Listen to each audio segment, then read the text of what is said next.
Hoy tenemos una clase que me pareció interesante enseñar esta charla del Rebbe, que no es compleja, tiene solamente una parte al comienzo que uno puede tener que pensar las conexiones entre una cosa y la otra, etc. Pero, como se dice en inglés, bear with me, tengan paciencia.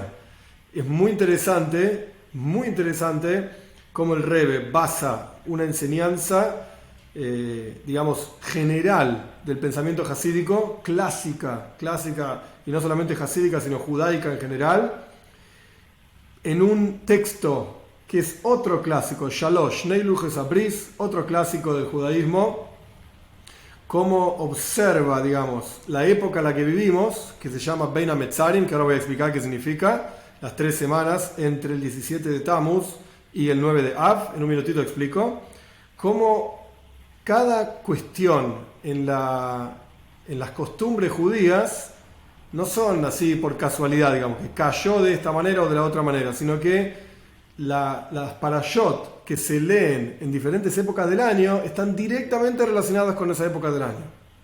Entonces el Rebbe toma solamente una partecita, un pedacito de este concepto. Yo traje acá conmigo, me traje el Shalom como machete, digamos. Voy a compartir algunas de las ideas que trae porque es largo y complejo, pero por lo menos para tener idea y ver cómo estos genios de la Toira, porque no es solamente que sabían Talmud y sabían, no sé, Kabbalah y Hasidis, qué sé yo, Hasidis, el Shalom existía en la época hasídica, es del 1630, 1650, pero como estos genios de la Toira observan el universo entero y ven cómo está acomodado milímetro a milímetro cada cosa para enseñarnos qué es lo que Dios está esperando de nosotros, qué es lo que nos está pasando y cómo vivimos la vida a medida que va pasando el tiempo en el año, mes a mes, semana a semana, etc. Cómo los eventos que leemos en la Toira aparentemente están desconectados, pero no es así. Son perfectamente conectados por Hashem para enseñarnos a nosotros a vivir la vida. Esto es lo que vamos a estudiar, Bekitsur, en resumen, a pesar de que fui muy ambiguo y general a propósito, vamos a ir viendo los detalles a medida que avancemos.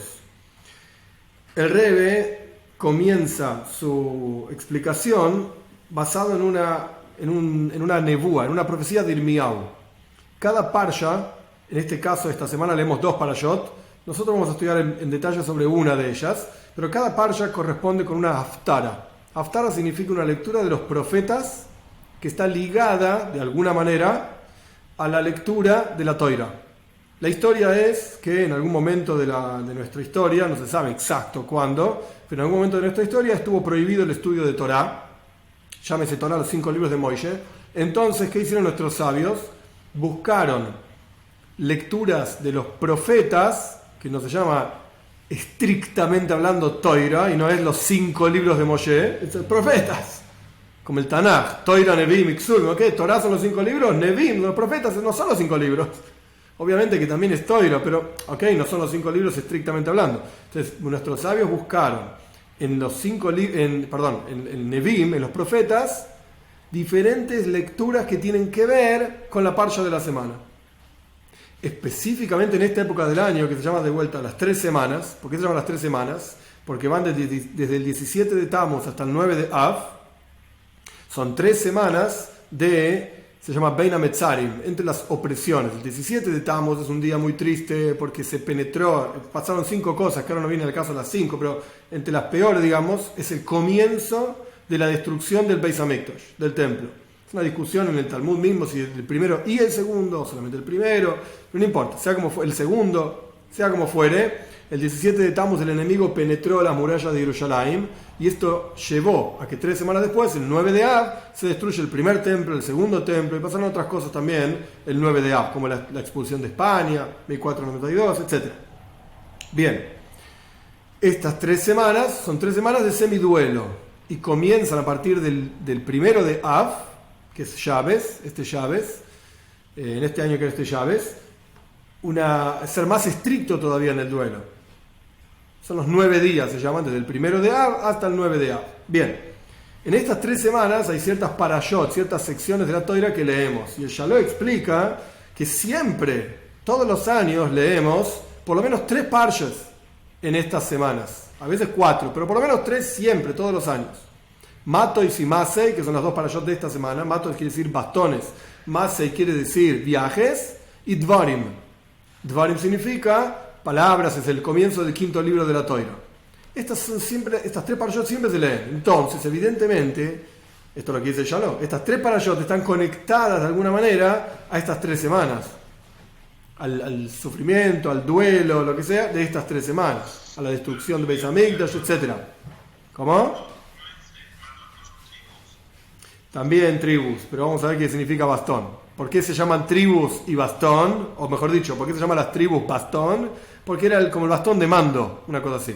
Traducción literal de matot es bastón, pero significa así, Rosh y Matot son los líderes de las tribus. Pero se lo llamaba así porque tenían el bastón de mando. ¿Sí? Es válida la aclaración.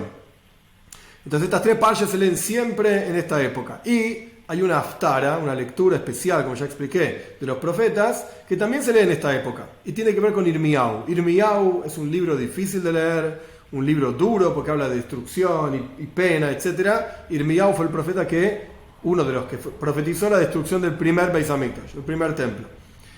Y una de las cosas que Irmiau ve al comienzo mismo, la primera profecía de Irmiau, es que él ve un makel shoket, traducción literal, un bastón, un palo, digamos, shoket. Shoket es de shkeidim. Shkeidim son almendras. Shkeidim, almendras. Makel shoket, de almendras. E Irmiau mismo, como que se pregunta, ¿por qué veo esto? ¿Qué tiene el palo de almendras? ¿Cuál es la cosa del palo de almendras? Entonces Dios le dice, porque shoket ani, yo voy a rápidamente, shkeida significa con rapidez, significa almendra y rapidez. Con rapidez me voy a ocupar de Jerusalén, ¿sí? Voy a destruir el Beis Hamikdash, el templo. Esto fue la primera profecía que vio, o la primera que aparece, mejor dicho, en el libro de Irmiau. ¿Por qué está vinculado shaket, que significa shkeida, rapidez, con shkeidim, que significa almendras? Nuestros sabios conectan, explican, que la almendra, desde que brota la flor, sale la florcita, hasta que termina el fruto, la almendra propiamente dicha, con su cáscara, etc., pasan 21 días.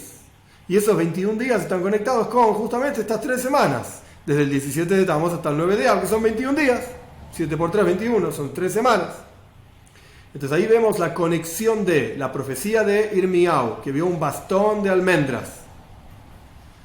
Makel Shaket, con que en su momento, en el momento que Irmiau lo vio, Dios le estaba diciendo, estoy apurado, digamos, rápidamente voy a destruir el Beis Hamikdash. Y tiene que ver con estas 3 semanas, porque Shkeidim, almendras, tardan 21 días en florecer, digamos, entre que florece y está hecha el fruto, está maduro el fruto, tarda 21 días. Entonces, suena que la conexión entre esta profecía de Irmiau, del bastón de almendra, con las 3 semanas, es simplemente por el número 21. Las 3 semanas que tarda la almendra, de pasar de flor a fruto, y las 3 semanas de entre 17 de Tammuz y 9 de Av. Ok, listo, esa es la conexión. Pero el Rebbe no se contenta solamente con esto. Tiene que haber alguna conexión más profunda. Simplemente porque son 21 días acá, 21 días allá, listo, conectamos. Tiene que haber algo más. Y aparte, obviamente, alguna cosa que podamos aprender de esto. El Rebbe explica que hay una Mishnah, una enseñanza de nuestros sabios, que habla de shkeidim, de almendras. Y dice que hay 2 tipos de almendras. Nuestros sabios dicen que hay 2 tipos de almendras. ¿En dónde aparece esta enseñanza? ¿Y por qué nuestros sabios se ponen a hablar de las almendras? Porque esta enseñanza está en realidad en una Mishnah que se llama Maiserois. Maiser significa diezmo. Y hay toda una discusión, obviamente, de qué productos hay que tomar el diezmo y qué productos no hay que tomar el diezmo. Entonces ahí se habla de almendras. Y dice que hay 2 tipos de almendras. Hay un tipo de almendras que son amargas cuando son chiquitas y luego son dulces cuando son más grandes. Y hay un tipo de almendras que es al revés. Son dulces cuando son chiquitas y después se vuelven como un fruto más amargo. Más amargo. Y está explicado en los comentaristas que lo que se llama shkeidim, literalmente almendras, o sea, la posta, como quien dice, lo que realmente todo el mundo conoce como almendras, son aquellas que primero son amargas cuando son chiquititas y luego se endulzan cuando son más grandes. Esto es lo que se llama shkeidim. Quiere decir, ¿cuál es el significado entonces de una almendra? significa la transformación de algo que es amargo en algo que es dulce. Esto es lo que representó un shakeit, una almendra. Algo que esencialmente cuando nace, cuando crece, es pequeño, es amargo y después se transforma en algo dulce. Y por eso, justamente, es que la profecía de Irmiau, que vio un bastón de almendro, valga el árbol, no sé cómo se llama, un bastón de almendro, y esto está conectado con las 3 semanas y la destrucción del Beis Hamikdash, el templo, etc. ¿Por qué? Porque todo el asunto de estas 3 semanas es justamente transformar la amargura de la destrucción del primer templo, el segundo templo, etc., en la dulzura, en dulzura. Justamente, como está escrito en varios lugares, y Maimónides mismo lo menciona, etc., que estos días de ayuno, 17 de Tammuz, 9 de Ab, estamos esperando la venida de Moshiach pronto en nuestros días para que se transformen, y esta es la palabra clave, transformar de tristeza en sasen vesimcha, en alegría y regocijo, transformar algo que es amargo en algo dulce. Y por eso también en la profecía de Irmiau, la palabra que Dios mismo utiliza en esa profecía para decirle a Irmiau, hey, mirá que estoy apurado y esto se viene, la destrucción del Beis Hamikdash, no dice mehirus, rapidez, memaher, me apuro, no, dice shoket, justamente utiliza esta idea de la almendra, porque la almendra, ¿qué representa? De vuelta, la transformación de lo amargo en dulce. La almendra cuando nace chiquitita es amarga y cuando crece más es dulce. De acuerdo a esto, vamos a entender otro detalle más en la profecía del Irmiau. Otro asunto más. La alusión en la profecía de Irmiau a estos días de amargura, digamos, es, como dijimos anteriormente, un makel shoket, un bastón de almendra. Sin embargo, no se entiende muy bien, porque dijimos anteriormente que todo el asunto era que la almendra crece, el fruto almendra crece en 21 días. Y hay 21 días entre el 17 de Tammuz y el 9 de Ab. Entonces, aparentemente, hay algo que no pega. Irmiau habla de un bastón de almendra y la conexión es el fruto almendra. Pero no cierra bien. Irmiau debería hablar del fruto almendra y ahí decimos que el fruto crece en 21 días, entonces eso está conectado con los 21 días entre el 17 de Tammuz y el 9 de Ab. Pero no es así. No es así. Irmiau habla de un bastón. Entonces, ¿qué tiene que ver el bastón con estos 21 días, bastón de almendra? ¿Qué tiene que ver eso con los 21 días entre el 17 de Tammuz y el 9 de Ab? O sea, paréntesis, dentro de lo que estamos estudiando. Cuando hablamos de alusiones, uno puede ser más preciso o menos preciso. Tal detalle de un asunto alude a tal cosa. Ok. No se necesita que todos los detalles peguen exactamente. Es una alusión y habla de otro tema, etc. Pero acá el Rebbe quiere ser exacto y preciso, que cada detalle de esa profecía alude al mismo asunto. ¿Cuál es el asunto que estamos estudiando? Vivimos una época difícil, que entre paréntesis todo esto no tiene que ver con la sija propiamente dicha, ahora vamos a ver el detalle de lo que el Rebbe explica. Pero vivimos una época difícil. Vivimos en una época en la cual cada uno en su mundo, digamos, en su asunto, no la está pasando muy bien. Porque estamos en las 3 semanas, porque el corona, porque las dificultades del trabajo, porque las dificultades del país, porque de las familias, cada uno lo puede ver de otra manera. Y cada uno, entre comillas digo, la pasa mal en su aspecto, a su manera. El mundo entero está dado vuelta. No es que uno en su casa, todo el mundo está dado vuelta. No se puede salir del país, no se puede entrar del país. No se puede viajar, no se puede comprar, no se puede vender, no se puede... El mundo entero está dado vuelta. Entre comillas, el mundo entero está amargo. Entonces el Rebbe nos va a explicar qué significa esta amargura, porque en realidad el objetivo de toda esta amargura es transformarlo en dulzura. ¿Y es fácil? No, hay que trabajar, obviamente. No es fácil. Pero esto justamente es el objetivo, transformarlo en dulzura. Y el Rebbe nos va a mostrar este objetivo en todo Parshas Matois, en los asuntos de Parshas Matois, en la profecía de Irmiau, de este bastón de almendra, y en estas 3 semanas, cuyo objetivo es que se transformen estos días en alegría y regocijo. Entonces, el primer paso de lo que el Rebbe explicó es: la almendra es transformación de lo amargo en dulzura. Esto es una almendra. Ahora bien, esa es la almendra. Pero ¿por qué Irmiyahu vio un bastón de almendra?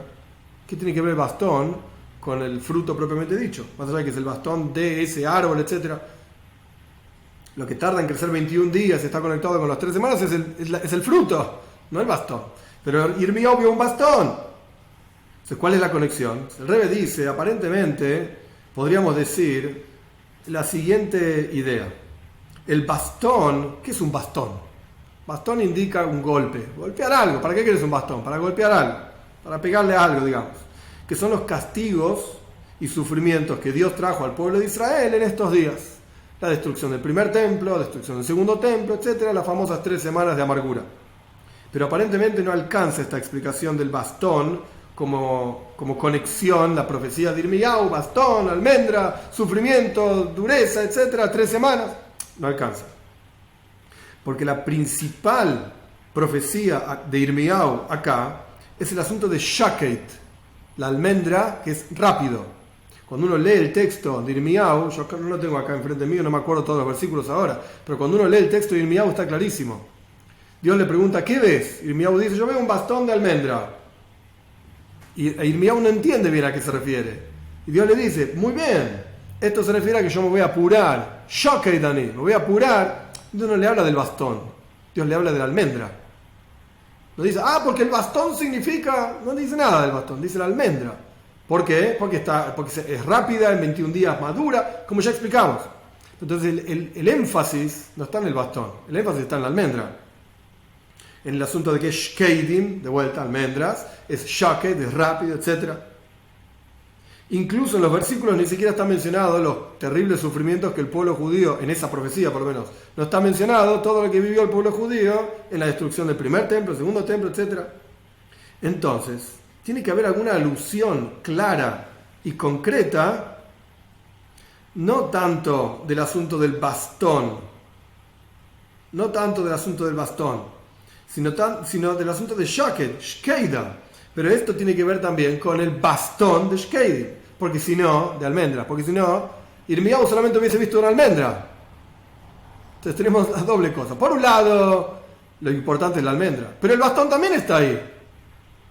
Porque Irmiyahu vio un bastón y almendra. La almendra ya explicamos, transformar la amargura en dulzura, la rapidez de los 21 días, está relacionado con las 3 semanas, etc. Muy bien. ¿Y el bastón? ¿Qué nos enseña Irmiyahu con todo este asunto del bastón? Y no tiene nada que ver con castigos y sufrimientos como un bastón para pegar. No, tiene que haber alguna otra idea que nos enseñe el bastón. De acuerdo a todo esto que explicamos en el contenido de la almendra, que es la transformación de la amargura en dulzura, vamos a entender el mismo concepto en un bastón. Y obviamente después vamos a conectar esto con nuestra parsha Matois, que Matois quiere decir bastón o bastones. La idea es así. En muchos lugares en Hasidus está explicado por qué el pueblo de Israel se llaman Shvatim, tribus. Shevet es una tribu, pero un Shevet también es un bastón. Y en otro lugar se llama Matois, mate. ¿Qué diferencia hay entre un Shevet y un mate? Ambas palabras, si somos, digamos, sencillos, significan tribu. Buenísimo. Ambas palabras, de vuelta, si somos sencillos, significan bastón. Ok, este lleva un Shevet, este un mate. No. Pero si hay dos palabras diferentes para un concepto, es porque evidentemente expresan alguna idea diferente sobre ese concepto. Entonces, en muchos lugares del pueblo de Israel se llaman Shvatim, tribus, Shevet, Matois, tribus también. ¿Cuál es la diferencia entre un Shevet y un mate? Shevet es una rama suave que todavía tiene la humedad de haberse nutrido del árbol.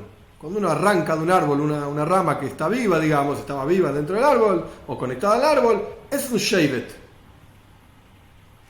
Lo que ni que hablar cuando está conectada, que todavía tiene toda la humedad y la savia del árbol, etc. Este es un Shevet. Mate representa otra cosa.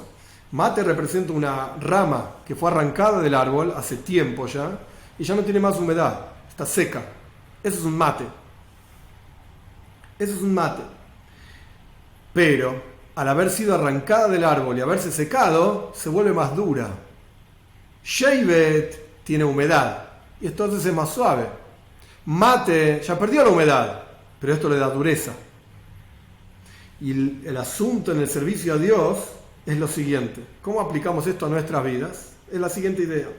Shevet, de vuelta, era la rama arrancada y todavía tiene humedad. Esto representa al pueblo de Israel cuando estamos todavía conectados a nuestra fuente. Tenemos humedad, por así decir, de Dios. Y en general, esto es cuando el Beis Hamikdash, el templo, estaba construido y el pueblo de Israel estaban asentados en su tierra y cada uno estaba, digamos, disfrutando de la presencia de Dios. Y podíamos ir al Beis Hamikdash, al templo, y prosternarnos en el templo frente a Dios, ver a Dios, ser vistos por Dios. Esto es Shevet. Este es el estado, digamos, del pueblo de Israel en forma de Shevet, tribu, pero una rama suave, con humedad.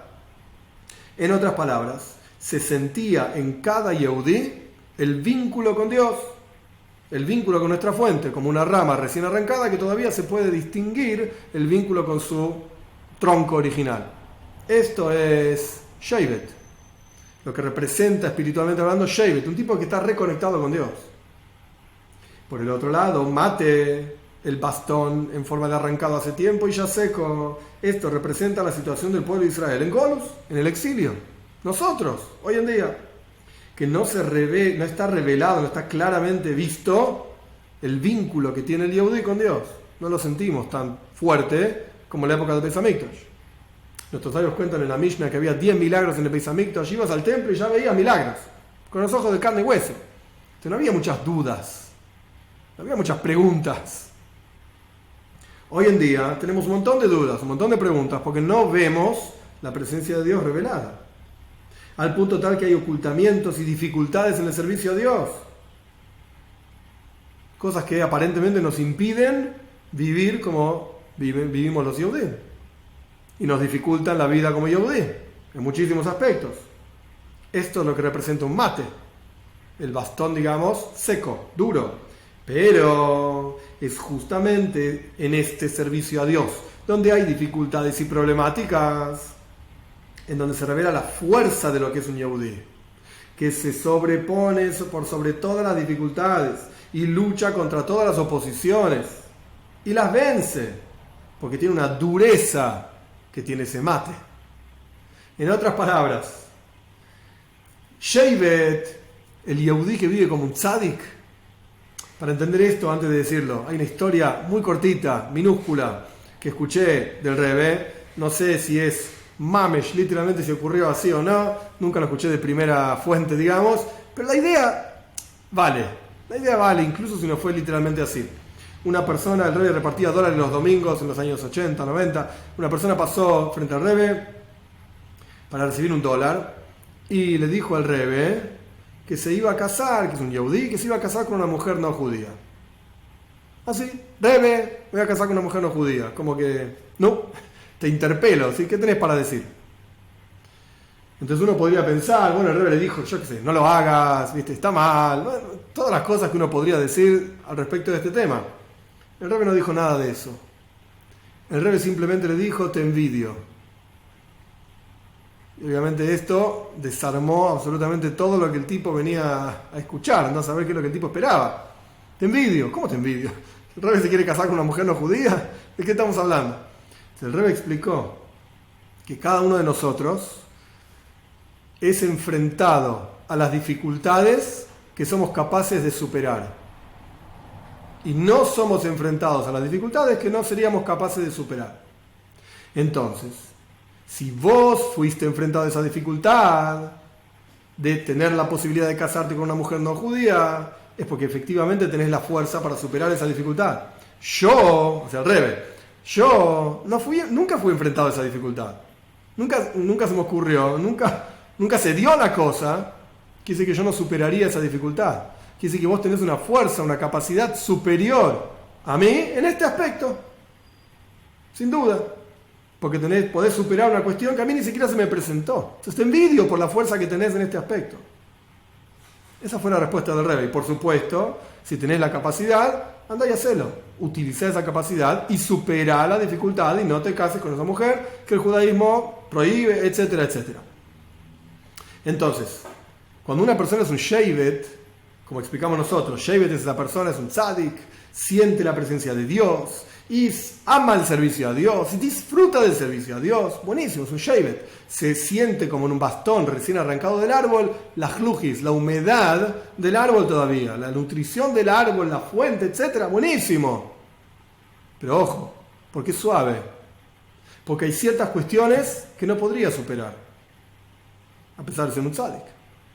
Pero cuando una persona es un mate significa un bastón duro, que ya está seco y hace tiempo fue separado del árbol, etcétera, que esto representa a nosotros, que vivimos en el golus, en el exilio, que tenemos problemáticas y dificultades que superar en el servicio a Dios, etcétera.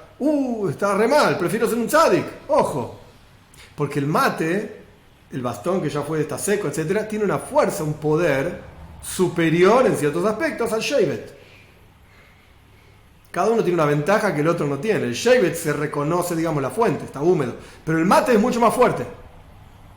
Entonces, justamente nosotros, en nuestra época en el golus, en el exilio, es que, a pesar de que tenemos un montón de dificultades, podemos sobreponernos sobre esas dificultades, siendo mate, siendo bastones duros, secos, y transformar justamente la amargura de nuestra época, del golus, del exilio que vivimos, en mesikus, en dulzura.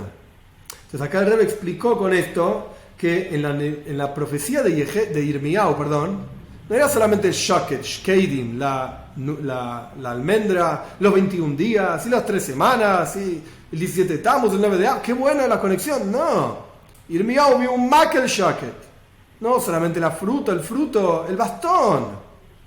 El bastón mismo era importante, porque en el bastón también se ve esta idea de transformar lo duro, seco, oscuro, digamos, el golus del exilio, amargo, en algo dulce.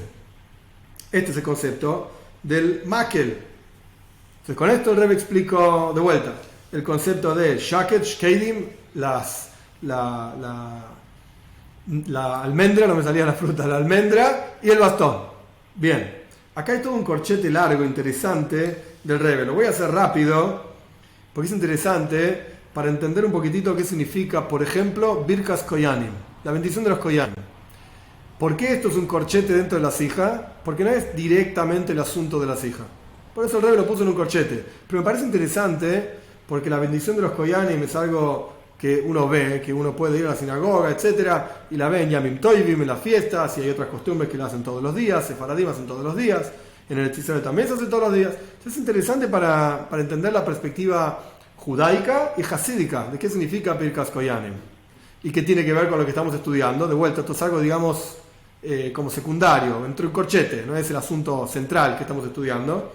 El Rebbe explica que este asunto de un bastón y de dureza, que explicamos sobre el bastón, mate, makel, etc., lo que vio Irmiyahu, también está relacionado no solamente con transformar la amargura en dulzura, sino también está relacionado con la rapidez. Shkeidim, almendra, es algo rápido, shaket significa rápido, etc. También está relacionado el bastón con la rapidez. ¿Por qué? ¿Cuál es la relación?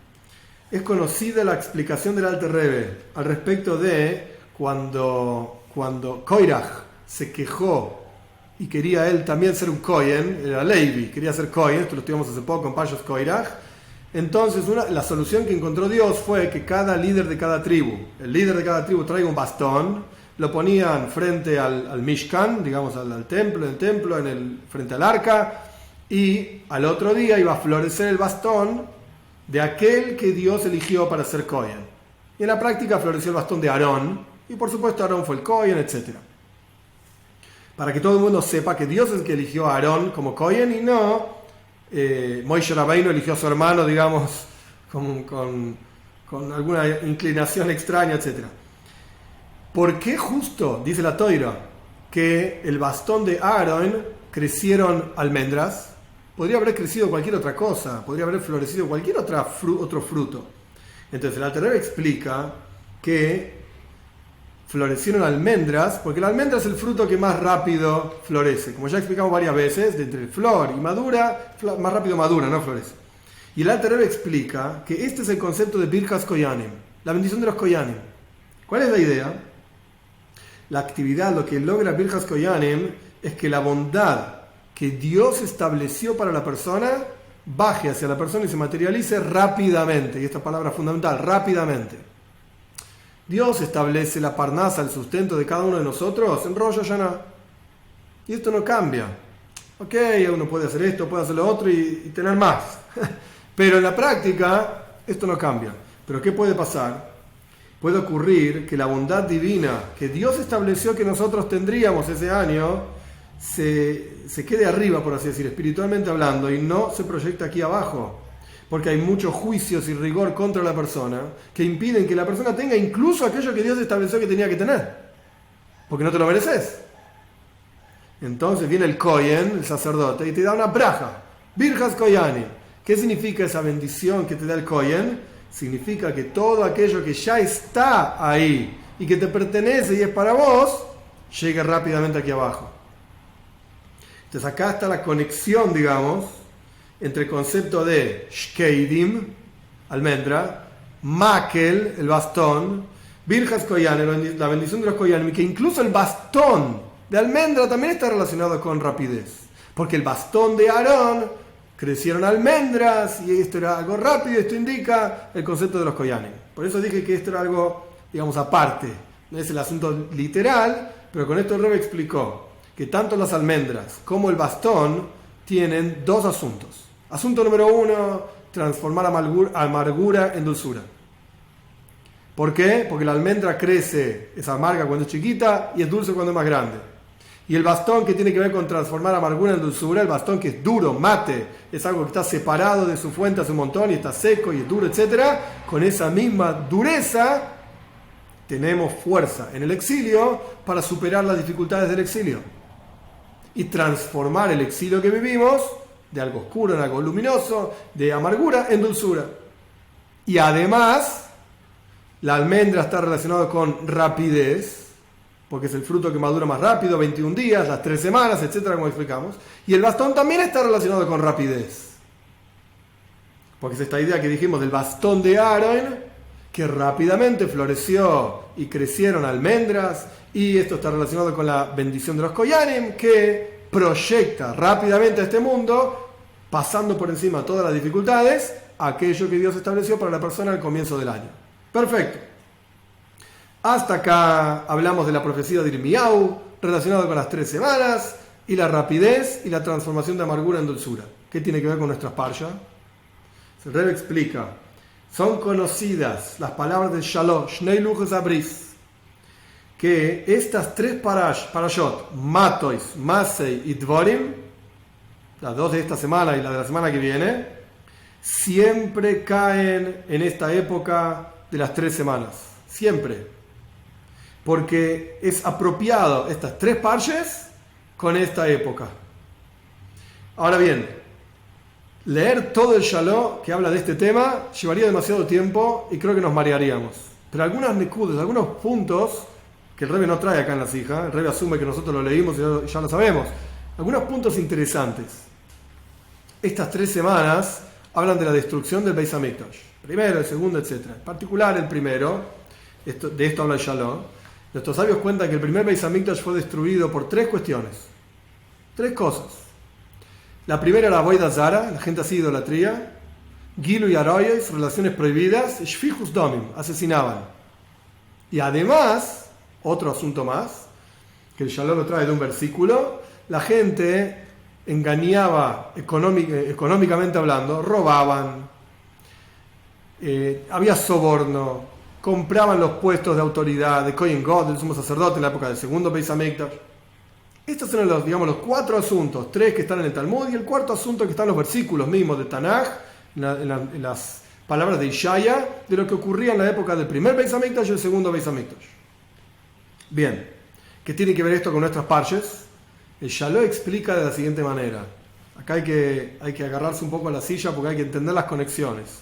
El Shalom explica así. Parshas Matois comienza hablando de promesas. Nedarim, promesas.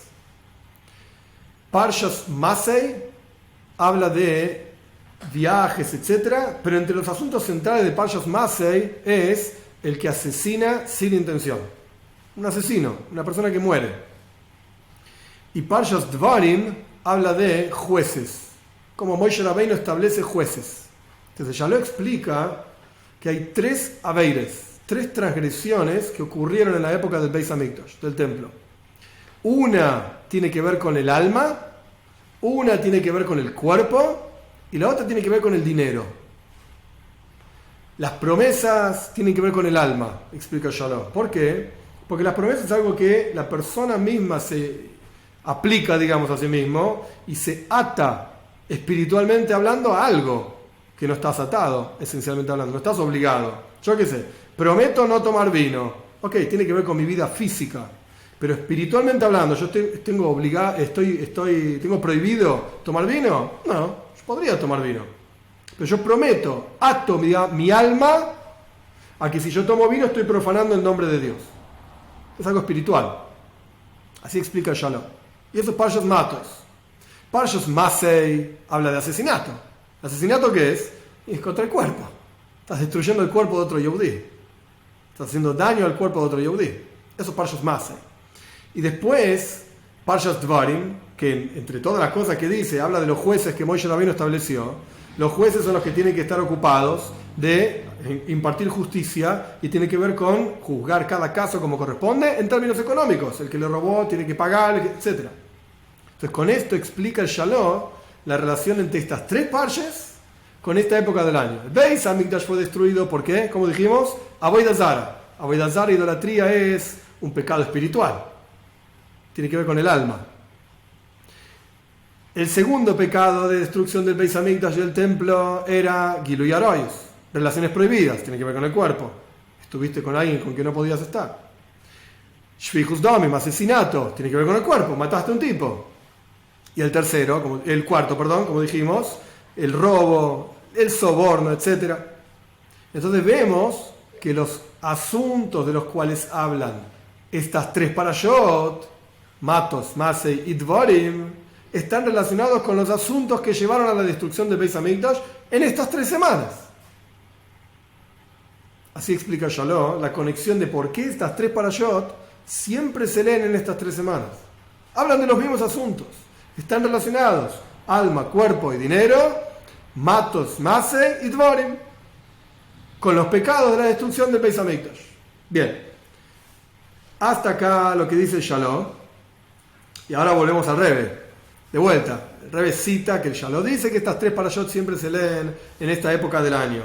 Y de acuerdo a todo lo que explicamos, que de vuelta hay un concepto de transformar amargura en dulzura, y esto es la almendra, esto es el bastón, etc. De acuerdo a todo esto explicado, el nombre de la primer parsha de esta semana, Matois, bastones o tribus, tiene que ver justamente con estos asuntos que estamos hablando acá. Y el Rebbe va a explicar uno por uno de los asuntos de Parshas Matois y por qué tiene que ver con estas 3 semanas justamente. Y obviamente, como dijimos anteriormente, tiene que ver con transformar la amargura en dulzura, y digamos rápidamente. Y hay 3 asuntos en Parshas Matois. ¿Cuáles son los 3 asuntos centrales de Parshas Matois? El primero es todo lo que tiene que ver con Nedarim, promesas. El segundo, la guerra contra Midian. Y el tercero, el cuento, el relato, digamos, de la Toira sobre las tribus de Reuben y Gad, que querían quedarse fuera del Eretz Israel. Ellos querían no entrar en el Eretz Israel para tener una porción, etc., sino que querían quedarse afuera. Estos son los 3 asuntos centrales de Parshas Matois. ¿Cómo vemos en estos 3 asuntos esta idea de transformar amargura en dulzura? Se Rebbe explica uno por uno.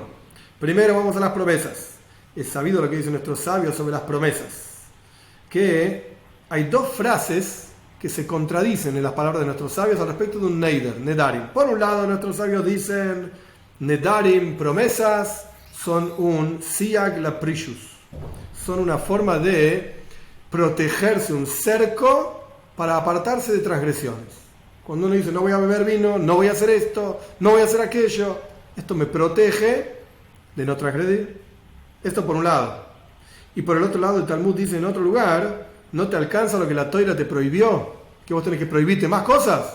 Pará, genug, suficiente. Dai, como se dice en hebreo, basta. Entonces es una contradicción. O el neider, o la promesa, me protege y tengo que prohibirme un montón de cosas para no transgredir. O, flaco, pará de prohibirte cosas. No se puede así. No te alcanza con todo lo que la Toira te prohibió. Son dos frases que se contradicen. Y la explicación jasídica es que en realidad son dos niveles diferentes en el servicio a Dios. Al comienzo del servicio a Dios, la persona tiene que ser extremadamente cuidadosa con las cosas del mundo, con las cosas terrenales, mundanas, ordinarias, materiales. Y por lo tanto, tenés que apartarte de ciertas cosas. Y ahí viene la frase de nuestros sabios, que las promesas son un cerco para no transgredir. Porque estás empezando. Y cuando uno empieza en el servicio a Dios, y todavía está agarrado, digamos, a las cosas materiales y mundanas, y necesita algo que lo proteja de esto. Pero después de que la persona ya se elevó en su servicio a Dios, y ya siente quietud, ya siente santidad, e incluso puede refinar el mundo material, etc., ahí, todo lo contrario, no te prohíbas cosas. Ahí ya estás en un nivel, al revés, que podés cambiar vos el mundo no te va a cambiar a vos. Te podés meter, digamos, las cosas del mundo y transformarlas, refinarlas y elevarlas en el servicio a Dios.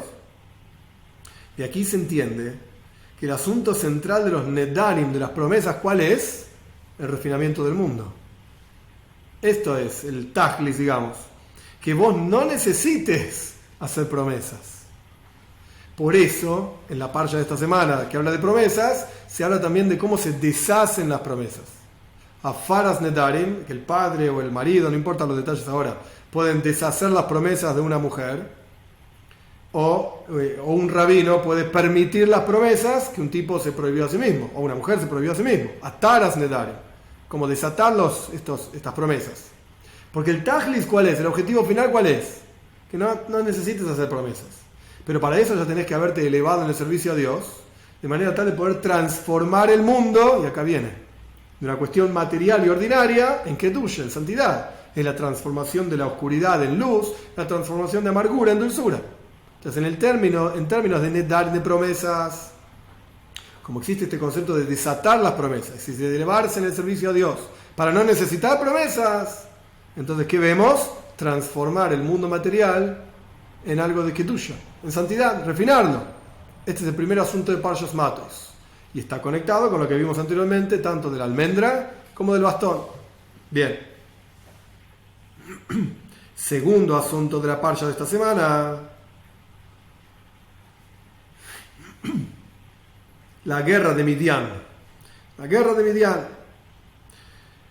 El asunto central, cuando uno lee el texto de la parsha de esta semana sobre la guerra de Midian, ¿sobre qué? ¿Dónde está el énfasis del texto? El énfasis del texto no está tanto en la guerra. Fuimos y peleamos contra y matamos a tantos tipos, hicimos lo otro, aquello. El énfasis no está ahí. ¿Dónde está el énfasis?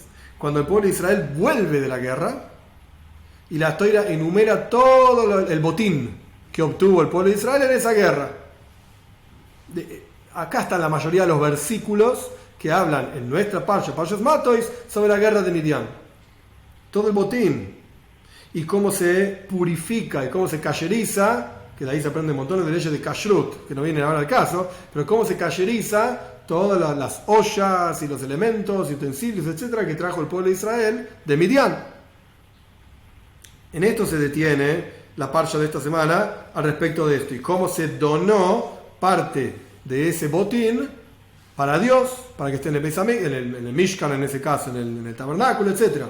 Es decir, que la plenitud del servicio a Dios que aprendemos de la guerra contra Midian es justamente no solo anular en hebreo se dice klipa, la impureza de Midian, que no viene ahora al caso explicar todo este asunto, pero Bekitsur, en resumen, Midian, ¿qué es? Pelea.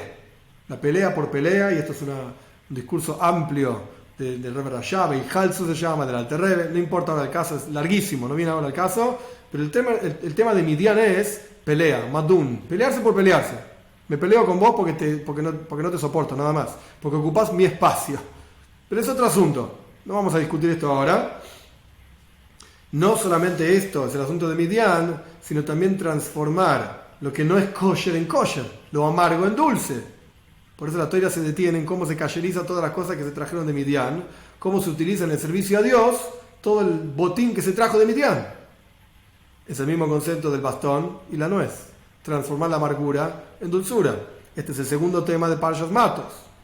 Y el tercer tema de Parshas Matos, toda la historia de Bnei Gad y Bnei Reuben, los hijos de la tribu de Gad y la tribu de Reuben y la mitad de la tribu de Menashe que se querían quedar fuera de Eretz Israel. ¿Qué tiene que ver esto con transformar amargura en dulzura? El Rebbe explica interesante. ¿Cuál era la preocupación de Moishe Rabbeinu? ¿Por qué, cuando leen el texto se van a dar cuenta, Moishe Rabbeinu se enojó, digamos, no estaba contento con que Bnei Gad y Bnei Reuben dijeron, nos queremos quedar acá afuera, del otro lado del Jordán, lo que hoy sería Jordania. No queremos entrar en Eretz Israel. A Moishe no le gustó. ¿Por qué no le gustó? Porque Moishe dijo, todos sus hermanos van a ir a la guerra en Eretz Canaán para transformarla en Eretz Israel, y ustedes se van a quedar acá disfrutando, rascándose la panza. Bueno, Moishe no dijo rascándose la panza, pero ¿cómo es esto? ¿Todos van a la guerra y ustedes se quedan acá? Es decir, ustedes no quieren pelear contra los pueblos de Canaán. Eso es lo que Moishe le planteó a Bnei Gad y Bnei Reuben. Que, entre paréntesis, ¿qué respondieron Bnei Gad y Bnei Reuben? No. Está todo bien, nuestras mujeres y los niños y los animales se quedan en Jordania, entre comillas, del otro lado, y nosotros vamos a ir a la guerra con todos los demás. Pero espiritualmente hablando, ¿por qué Bnei Gad y Bnei Reuben, esto explica Hasides, se querían quedar del otro lado del Jordán? ¿Cuál era el tema acá? El tema era que ellos querían quedarse del otro lado porque era una tierra tranquila, buena para el ganado, así dicen ellos, porque preferían ser pastores de ganado que entrar en Eretz Israel. ¿Por qué? Porque el pastor de ganado no tiene ninguna preocupación. Está tranquilo mirando las ovejas que van para acá, para allá. No necesita trabajar la tierra. En Eretz Israel iba a ser necesario trabajar la tierra. Y eso iba a llevar tiempo. Y eso les iba a quitar a ellos la posibilidad de dedicarse exclusivamente a estudio de Toiro y a servicio a Dios. Siendo un pastor, mirando las ovejas, podían cantarle a Dios, podían pensar en Dios, etc. Por eso también es la misma historia de los espías. Porque los espías, así explica Hasidut, no querían entrar en Eretz Israel porque iban a tener que trabajar la tierra, arar, sembrar, cosechar, etc. Ellos preferían quedarse en el desierto donde caía el pan del cielo, salía el agua del pozo de Miriam, no hay que laburar. Podés dedicarte 100% al servicio a Dios. Lo mismo querían los hijos de Gad y los hijos de Reuben. Ellos querían estar apegados a Dios en forma constante. Y esto es lo que Moishe Rabbeinu les dijo, no entendieron. Acá hay que hacer una guerra. Hay que bajar al mundo, hay que meterse en Eretz Canaán, transformarla en Eretz Israel y vivir en el mundo material que vivimos todos. Y transformarlo en Kedusha, en santidad. Esta es la boida. Esto es lo que Moishe Rabbeinu les contestó. Muchachos, hay que ir a hacer guerra acá. La cuestión no es quedarse encerrado en tus 4 paredes de Toiro y Mitzves, en Bnei Brak y Mea Shearim, y está todo bien. No, tenés que salir al mundo y hacer del mundo material un lugar donde se revele la presencia de Dios. Transformar la materialidad en Kedusha, refinarla. Y esto es justamente, a través de esta guerra, esto es justamente el concepto de transformar amargura, golus, oscuridad, exilio, en dulzura, en luz, en redención. Este es el tercer asunto de Parshas Matos. Entonces vemos en cada asunto de la Parsha el mismo concepto. Por último, el Rebbe explica que el final de la Parsha es cuando los hijos de Gad y los hijos de Reuben conquistan montones de ciudades en lo que hoy es Jordania, del otro lado del Jordán, y les cambian el nombre. Antes tenían nombres de idolatría. Se ve que los pueblos ponían nombres de sus dioses a las ciudades. Ellos les cambian los nombres y les ponen nombres yidishes, digamos, judíos, que es el mismo concepto. Es transformar algo que era totalmente impuro en algo puro. Transformar algo idolátrico, reformarlo, reconstruirlo y hacerlo un lugar para el servicio a Dios. Transformar la oscuridad en luz. la amargura en dulzura. Y por eso esta Parshas Matois, siempre se lee en estos días de Bein HaMetzarim, entre el 17 de Tammuz y el 9 de Av, porque el asunto de estos días es justamente que podamos transformarlos, como dice el versículo, transformarlos en días de alegría, y el Rambam dice esto, en días de alegría, en días de regocijo, con la venida de Moshiach, pronto en nuestros días. Entonces, Bekitsur, en resumen, ¿qué es lo que nos explicó el Rebbe? Cada asunto de la Toira, como dije en la introducción, es preciso, es exacto. Y no solamente los asuntos de la Toira. El momento en el año en que leemos ese asunto de la Toira tiene que ver con ese asunto que se está leyendo. Y en Parshas Matois, es verdad, acá el Rebbe lo explica, Parshas Masei, que la leemos esta semana también. Pero en Parshas Matois vemos justamente este mismo asunto de transformar amargura en dulzura, oscuridad en luz, que se ve en estas 3 semanas que estamos esperando, que podamos transformarlas de amargura, semanas tristes, en semanas de alegría. Días de ayuno, 17 de Tammuz, 9 de Av, en días de simja, de alegría, todo lo contrario, no ayuno, lo opuesto al ayuno. Y todo esto basado en esta enseñanza, digamos, de Shalom, de Shnei Luchos Abris, que justamente estas parshas las leemos en esta época porque tienen relación directa con esta época. Nos ayudan a transformar esto que vio Yirmiyahu también, este bastón, esta almendra, transformar toda la amargura y toda la dificultad en dulzura. Y esto es justamente lo que cada uno de nosotros, y acá cada uno tiene que hacer su avoida, digamos, su servicio, su trabajo, cada uno de nosotros tenemos que hacer con esta época que vivimos. Es una época amarga en muchísimos aspectos. Dura, difícil, oscura, etc. Pónganle el adjetivo que quieran. Hay que aprender a transformar toda esa amargura en dulzura. Pero no es fácil.